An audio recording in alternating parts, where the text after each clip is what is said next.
বিশ্বকবি রবীন্দ্রনাথ ঠাকুর তার আত্মবোধ প্রবন্ধে লিখেছেন, কয়েকদিন হলো বিশেষ সম্প্রদায়ের দুইজন বাউলের সাথে দেখা হলো। তাদের জিজ্ঞাসা করলুম, এই যে তোমাদের ধর্মের বিশেষত্বটা কি, এটা কি তোমরা আমাকে বলতে পারো? তাদের একজন বললে, বলা যায় না, খুব কঠিন। আরেকজন বললে, বলা যায় বই কি, খুব সহজ। আমি বললাম, তোমাদের এই ধর্মের কথা পৃথিবীর সবাইকে শোনাও না কেন? সে বললে, যার পিপাসা আছে সে আপনি গঙ্গার কাছে আসবে। আমি বললুম, তাই কি দেখতে পাচ্ছ? কেউ কি আসছে? সে প্রশান্ত হাসি হেসে বললে, আসবে, সবাইকে আসতেই হবে।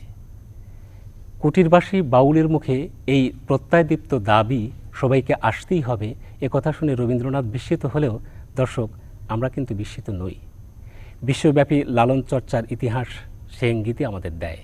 আমি লালনকে এতটা ভালো লাগে এবং ভালোবাসি, এটার প্রধান কারণ হলো এখন থেকে প্রায় 200 বছর আগে বিশ্বব্যাপী এবং বাংলাদেশের মধ্যে সব জায়গায় মৌলবাদী চর্চা ছিল। ওই সময়ে লালন মানবতাবাদী চিন্তাভাবনা করেছেন, দর্শন এবং আদর্শ নিয়ে আগিয়েছেন, কথাও বলেছেন।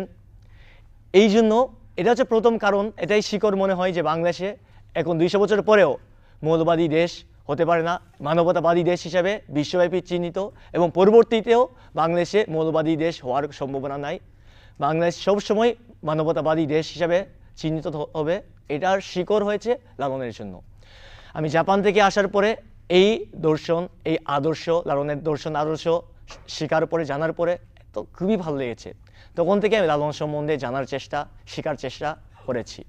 আমি এখন এই লালনের প্রতি শ্রদ্ধা জানিয়ে এই লালনের স্মরণে একটি গান গাবো। গানের নাম জাত গেল।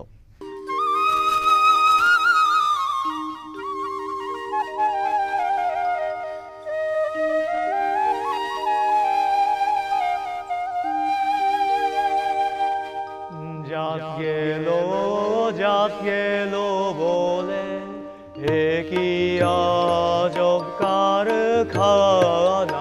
জাত গেল, জাত গেল বলে কি আজব কারখানা। জাত গেল, জাত গেল বলে সত্য কাজে কেউ নাই রাজি, সত্য কাজে কেউ নাই রাজি। ছবি দেখি না না না না। জাত গেল, জাত গেল বলে।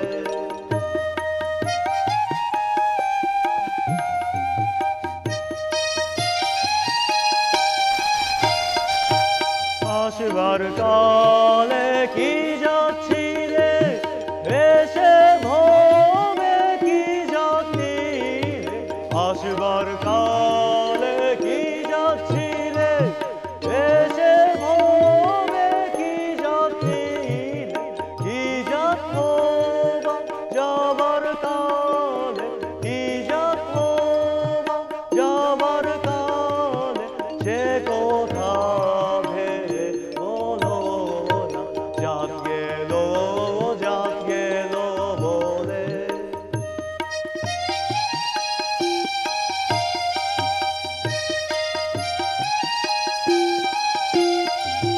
ব্রাহ্মণ চন্দাল চামার মুচি, এক জলে সময় যে সুচি। ব্রাহ্মণ চন্দাল চামার মুচি, এক জলে সময় যে সুচি।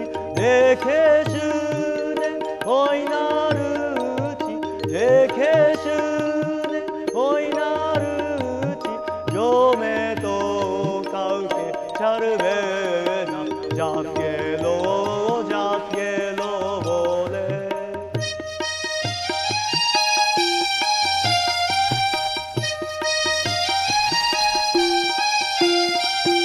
গোপনে যে বেশ্যার ভাত খাই, তাতে ধরে